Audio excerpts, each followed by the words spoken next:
The minimum wage in Seattle is still probably not high enough to actually meet the cost of living here in the city. Prices have to increase and things like that. America, Seattle just became a laboratory of what happens when socialist math meets economic reality. As of January 1st, 2026, the city's minimum wage hit $21.30 per hour, the highest in the nation. And while politicians celebrate living wages, independent restaurants are staring at a profit margin of 1.5%. A report from Commercial Cafe shows Seattle has the highest vacancy rate in the Western U.S. market and nearly the country. Millions of square feet of empty glass towers while the city tries to tax its way out of a crap hole. Good. Look at the fire. People have been lined up here all night. Thousands of people just camped out 14 hours in the rain for a grand opening of Raisin Cane's, a corporate chain that can survive what mom and pop shops can't.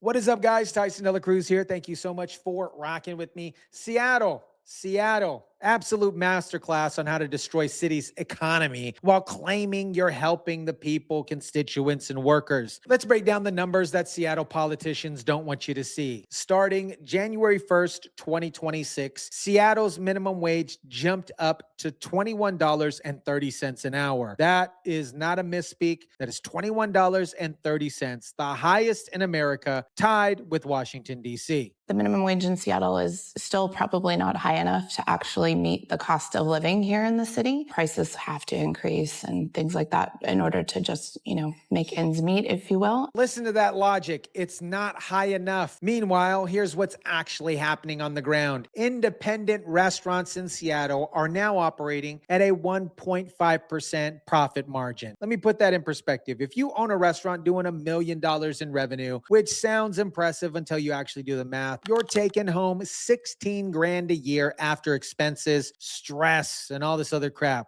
$16,000. That's what you get for working 80-hour weeks, managing payroll, dealing with suppliers, handling health inspections, and risking your life savings. You'd literally make more money working at your own restaurant as an employee than actually owning it. So what are these businesses doing to survive? They're adding service fees and inflation surcharges to every single receipt. Customers are pushing back, obviously leaving bad reviews, taking their business elsewhere, and the result, restaurants are obviously closing for lunch, cutting back on days in the week, or just shutting down entirely. Another business bids downtown Seattle a fond farewell this year. It's just a sad thing to say because, like I said, I was born and raised in this city and state, and I've seen all these companies come, not so much going, but now in the last 5 years, they've just been one way out of the city. This isn't theory. This is happening right now. Wooden City Tavern in Green Lake just announced permanent closure. Anthropology, a business that has been downtown for decades, just packed up and left. The workers taking down the sign said it was like watching a relative leave at the airport, hoping you'll see them again someday. But here's what exposes the scam. When these restaurants close, what's the minimum wage for those workers? $0. And 0 cents. You can't pay a living wage from a dead business. Now let's talk about Seattle's new mayor, Katie Wilson, who just gave her first State of the City address. This woman is speedrunning the destruction of what's left of Seattle faster than any Democrat in modern history. What was the criteria at the Ballard camp that you were thinking about? And is there any sort of criteria that you will have in mind going forward about removals? Yeah, so again, we're assessing right now the criteria that our unified care team currently uses for encampment removals and considering whether we're going to need to make adjustments. In this particular case, this was near the entrance to Salmon Bay Gravel, and so there was large trucks coming in and out, but it did create a kind of a dangerous situation, especially at night. Wilson paused a scheduled homeless encampment removal in Fremont, claiming she needs to review the city's approach. Translation, she's not going to force anything until she studies the problem to death. That pause allowed us to basically help them make that transition without the disruption of a sweep. 5 people moved to shelters, another into a tiny home village. And here's her big victory. After pausing the sweep, get this, they moved 5 people to shelters and 1 into a tiny home village. A total of 6 people. Meanwhile, there are thousands sleeping on Seattle streets every single night, but Wilson wants you to celebrate this as progress. What does that say about the process that it took the mayor going down to see that, putting a sweep on pause just to get 6 people help that they need? The bottom line is there just aren't enough appropriate places for people to go. And here's what she's not telling you. Seattle is facing a $127 million budget deficit. When asked what program she'd cut to address it, she couldn't give a straight answer. This is obvious here because she's never ran anything in her entire life. We have a large budget deficit. We are going to have to make some hard choices and really decide where our priorities lie. And I mean, just honestly, with thousands of people on our street every night, this has to be at the top. So let me get this straight. You're running a $127 million deficit and you won't say what you're cutting, but you're promising to spend more on homelessness programs that have already failed for decades. This is the same playbook every failed Democrat city uses. Spend billions and billions of dollars, get worse results, demand more money, repeat. While Wilson is playing musical chairs with homeless encampments, downtown Seattle is turning into an economic ghost town. New reports show downtown's office vacancy rate is nearly the highest in the entire country.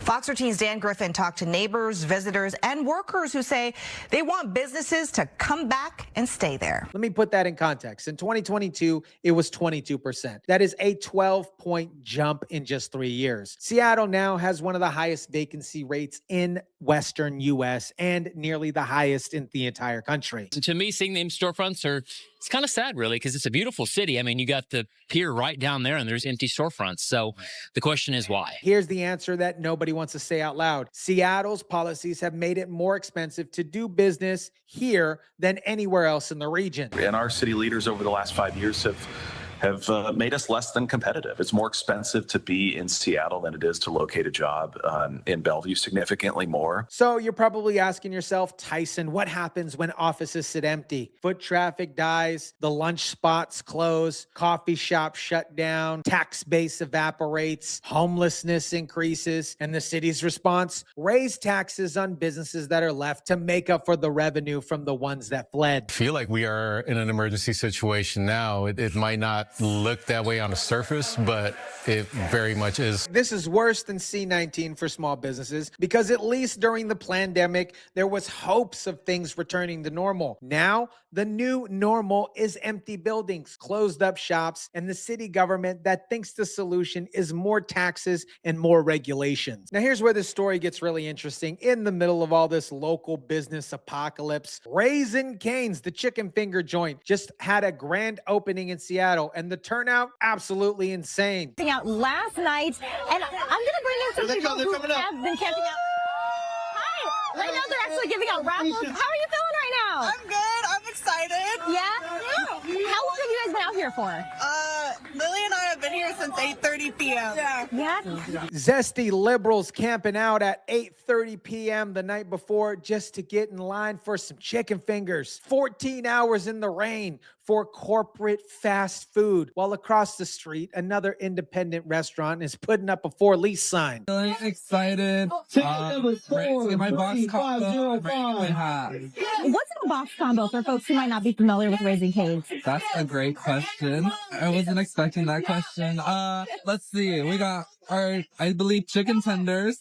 We got coleslaw, toast, and a drink, I believe. And look who's showing up to this grand opening. Bro, what is going on with the male culture in Seattle? These dudes are zestier than a lemon. Ain't no way I'm standing in line for some overpriced chicken fingers. The only thing Raising Cane's has it going for them is the sauce, and I can make that junk at home. If I'm going out to eat some chicken, I'm sure as heck not going to Raising Cane's. But here's the real story. Why can Raising Cane's survive in Seattle when local businesses are dying? Because, my friends, they have 800 locations worldwide. They have simplified their menu. They can buy in bulk. It's literally just chicken fingers, fries, coleslaw, and soda pop, and some toast. They have a global supply chain. They have economies of scale that let them absorb the $21.30 minimum wage. The sauce is a secret. The sauce is so good. The mom and pop burger joint down the street can't compete. They don't have $1 billion supply chain. They can't negotiate bulk pricing for ingredients. They can't spread their overhead across 800 locations. So when Seattle raises minimum wage by 30%, the local spots close, and corporate chains like Raising Cane's come in and thrive. This is what Seattle policies are designed to do, whether it's intentional or not. They're creating a corporate monopoly. Only the giants survive. If you're not $1 billion chain with simplified menu and global logistics, the Emerald City, they don't have room for you. We're gonna do it again when the Linwood one opens up. That's true. You've got another chance to do it. Yeah, so not our only shot.